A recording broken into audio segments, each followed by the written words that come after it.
If you're striving for success in the corporate world, excellence at your job might seem like the obvious path. But Aldo Sterone, in his Toxic Corporate Survival Guide, and Robert Greene's The 48 Laws of Power, reveal a different truth. Being too good can backfire. Let's explore why strategic mediocrity, political savvy, and balanced competence are often more effective paths to success than pure overachievement. The glass ceiling, an invisible barrier. Aldo Sterone, in his Toxic Corporate Survival Guide, sheds light on an overlooked truth about corporate hierarchies. They often reward visibility, alliances, and politics over pure competence. This phenomenon, termed the glass ceiling, refers to an unspoken barrier that blocks high-performing employees from advancing because they fail to align with the nuanced, often invisible expectations of the ruling class. For example, when you're highly efficient, you might unintentionally trap yourself in your role. Why would your boss promote you when your excellence keeps the department running smoothly? It's a harsh irony, but overachieving can inadvertently cement your position, making it harder for you to break through to higher ranks. Even worse, your performance might be perceived as a threat, especially if it inadvertently outshines those above you. Sterone points out that the glass ceiling isn't just about being good at your job, it's about understanding the political dynamics at play. Aligning yourself with the right people and making your contributions visible in the right way is just as critical as your technical skills. The hidden rules of the workplace often dictate that competence alone isn't enough to advance. Historical example. Napoleon Bonaparte understood the risks of outshining his superiors early in his career. He made his mentors feel indispensable while subtly steering their decisions in his favor. This balance allowed him to rise without alienating those in power. Similarly, in today's corporate world, aligning with key stakeholders and adapting to the workplace's hidden social norms can help you navigate barriers that raw competence alone cannot. Never outshine the master. Law number 1 of the 48 Laws of Power, never outshine the master, is directly relevant here. Greene warns that excelling too much can make your superiors feel insecure. To avoid this, you must master the art of selective competence. Be brilliant in areas that serve your goals, but temper your excellence where it might overshadow your boss. Modern parallel. Consider the corporate world. If a junior employee consistently delivers outstanding results without involving their boss, it might make the boss feel excluded or undermined. Instead, frame your achievements as collaborative successes, emphasizing your boss's role in guiding or supporting your work. By sharing credit and highlighting their contributions, you shift the perception from competition to collaboration. Practical tip. Seek opportunities to subtly showcase your abilities without eclipsing your boss's role. For example, when presenting a successful project, express gratitude for their mentorship or leadership. This strategy not only boosts your visibility, but also reassures them of their dominance in the hierarchy. Court attention at all costs, but carefully. Balancing law number 1 with law number 6, court attention at all costs, is essential. Visibility is vital in corporate environments, but it must be managed strategically.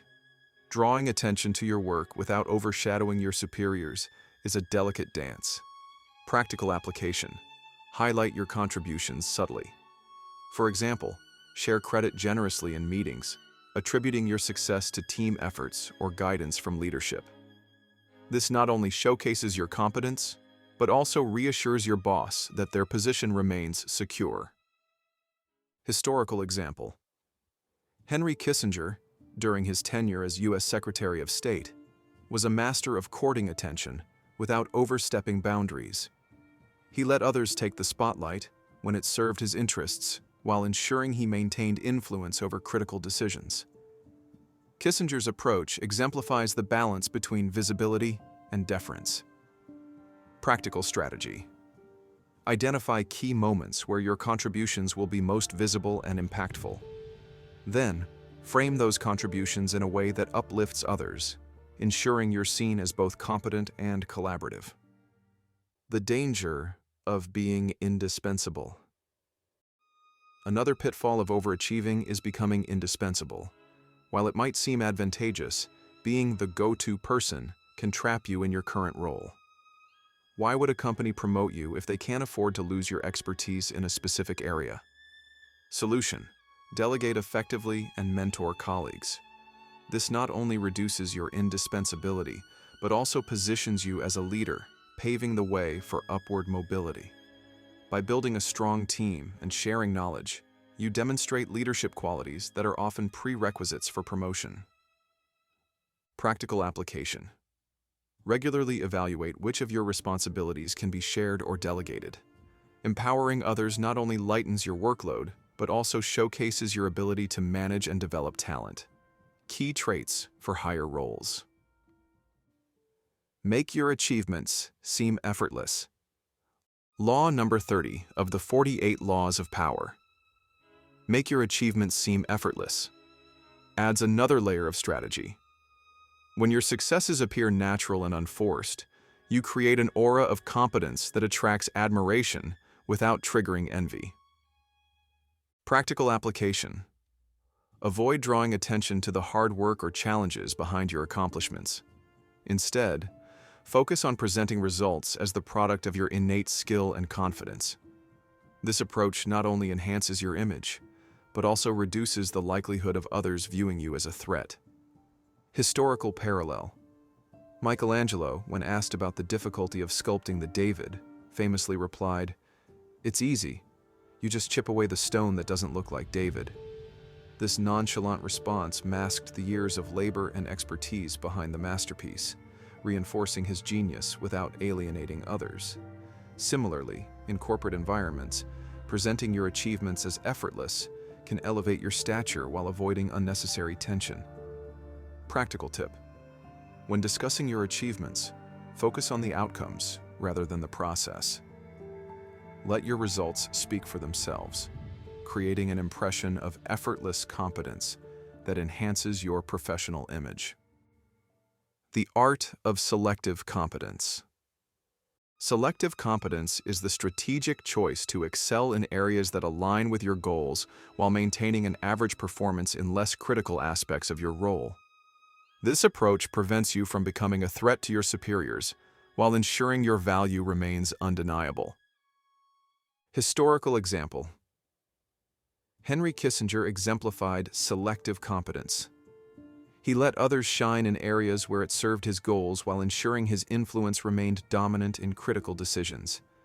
This strategy allowed him to maintain power without provoking unnecessary conflicts. Practical strategy. Identify which aspects of your role are most visible and impactful to your career goals. Focus your energy on excelling in these areas while maintaining adequate performance in less critical tasks.